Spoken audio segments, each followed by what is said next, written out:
7:09 de la noche y precisamente para ahondar, para conocer más detalles sobre esta histórica sentencia, pues entramos en mesa de análisis. Nos acompaña a esta hora en RTVC Noticias el abogado Sebastián Escobar Uribe. Él es representante de víctimas de violencia política y de violación a los derechos humanos y el derecho internacional humanitario. Asimismo, es coordinador del colectivo de abogados José Alvear Restrepo. Doctor Escobar, mil gracias por acompañarnos a esta hora y ayúdanos a entender, para que nuestros televidentes tengan claro por qué se constituye un fallo histórico, la decisión adoptada por un juez de Antioquia en contra de 7 directivos, ni más ni menos, que de Chiquita Brands. ¿Es la primera vez a este nivel que se falla? Sí, efectivamente es una decisión que es muy importante justamente porque aborda la responsabilidad de empresarios a un nivel como los de esta empresa multinacional Chiquita Brands. Estamos hablando de una industria que es muy importante en una región como el Urabá antioqueño, pero adicionalmente investigaciones pasadas se han concentrado fundamentalmente en dueños de grandes extensiones de tierra para el cultivo del banano, pero no concretamente frente a funcionarios de una empresa de esta envergadura y de esta naturaleza como es Chiquita Brands. Abogado, el fallo se cuestiona, básicamente cuestiona la actuación de la Fiscalía, la califica como sumisa y negligente, que haya pasado tanto tiempo para el desarrollo de la investigación. ¿Esto podría significar que el proceso podría haber prescrito? Desafortunadamente hay que decir que estamos en un riesgo de inminente prescripción. Estos son unos hechos pues que tuvieron lugar entre el año, básicamente entre el año 2000 y el año 2003. Además, pues las personas que fueron judicializadas fueron vinculadas a esta investigación mediante indagatorias que se hicieron hace ya casi 20 años. Estamos hablando del año 2008. Y pues en Colombia existe una garantía de que las personas que son vinculadas a un tipo de investigación como esta, de naturaleza penal, no pueden ser materia de juzgamiento, digamos, sin unos términos concretos y unos términos fijos. Entonces, de allí el riesgo de prescripción. Una, digamos, evaluación preliminar, habría que ver pues como el detalle y caso a caso con cada una de las personas condenadas y su vinculación, pero una estimación más o menos general nos permite concluir que está en riesgo de que prescriba a finales de este año. Estamos hablando de entre septiembre y noviembre de este año.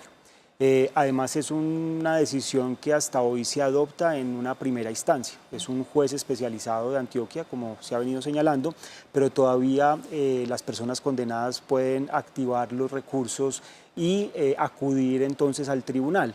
Y bueno, faltaría ver cuánto tiempo toma el tribunal en analizar un expediente bastante extenso como es este. Pero adicionalmente hay que agregar que no solamente cuentan con ese recurso, sino que vamos a suponer hipotéticamente que el tribunal resuelve una eventual apelación de manera pronta, de manera rápida y que toma una decisión antes de la prescripción.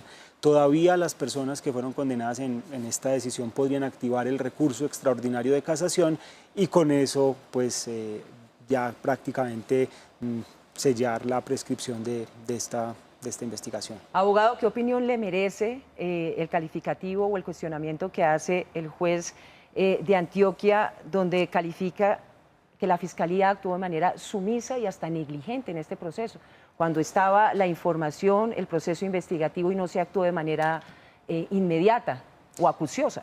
Bueno, yo creo que hay que quizás diferenciar varios momentos de la investigación y de, digamos, toda la fase de judicialización de este caso. Es muy cierto que en una primera fase la investigación le correspondió a una Fiscalía Especializada de Antioquia. Esta Fiscalía Especializada de Antioquia tomó una decisión bastante rápida de archivo de la investigación, de archivo del proceso, aun cuando habían pruebas que para mí eran determinantes. Recién esta investigación comenzó porque en Estados Unidos la propia compañía había firmado bajo un acuerdo de confidencialidad, básicamente había negociado un acuerdo de culpabilidad con el Departamento de Justicia de los Estados Unidos. Es decir, ya había una evidencia de que la compañía aceptaba que estaba financiando grupos paramilitares. Sin embargo, lo que consideró en su momento la Fiscalía para archivar el proceso fue que considerar que estos empresarios de este nivel podían estar siendo objeto de extorsión o de constreñimiento por parte de estos grupos paramilitares, y eso fue básicamente como el motivo del archivo. Es producto de una apelación y en ese entonces también hubo, por supuesto, un cambio de fiscalías que permitió que el proceso se volviera a tomar su curso, que hubiera mucha más fuerza en las actividades de investigación y que se avanzara mucho más en el proceso. Pero a eso también hay que, digamos, agregar que era un proceso complejo porque en principio habían más de 15 personas vinculadas a este proceso investigativo, cada uno de los abogados pedía pruebas y demás, y esto pues fue generando que irremediablemente el proceso se fuera extendiendo y que se fuera consumiendo el tiempo de la prescripción. Y ya una última fase que pues me parece que también responsabilidad no solamente de la Fiscalía, sino también de los jueces, y es que este proceso, pues la Fiscalía emitió una resolución de acusación ya hace más de 4 años, y estamos hablando que para culminar con esta fase de juicio, pues también se agotó un tiempo importante que fue lo que termina, pues finalmente facilita esta prescripción. ¿Qué roles cumplían los 7 directivos que fueron condenados en este proceso? Bueno, hay roles de diferente índole, pero tenemos básicamente algunas personas que fueron condenadas por su rol como gerentes generales y directivos de las empresas filiales de Chiquita Brands en Colombia, básicamente Banadex y Banacol, y como gerentes fueron las personas que autorizaron y debieron controlar, si se quiere, pues estos pagos que se hicieron a paramilitares, tanto de manera directa como de manera indirecta a través de estas cooperativas de seguridad o Convivir. Además, varios de estos gerentes de la compañía participaron en reuniones con el propio Carlos Castaño para fijar como los elementos o los términos del acuerdo de financiación, que como se sabe fue finalmente de 3 centavos por cada caja de banano que se exportó. Entonces ese es un nivel de responsabilidad. Hay otra persona que resultó condenado por ser el asesor jurídico y responsable también como de digamos, de garantizar que la compañía cumpliera o se ajustara al marco normativo, que evidentemente en este caso no sucedió.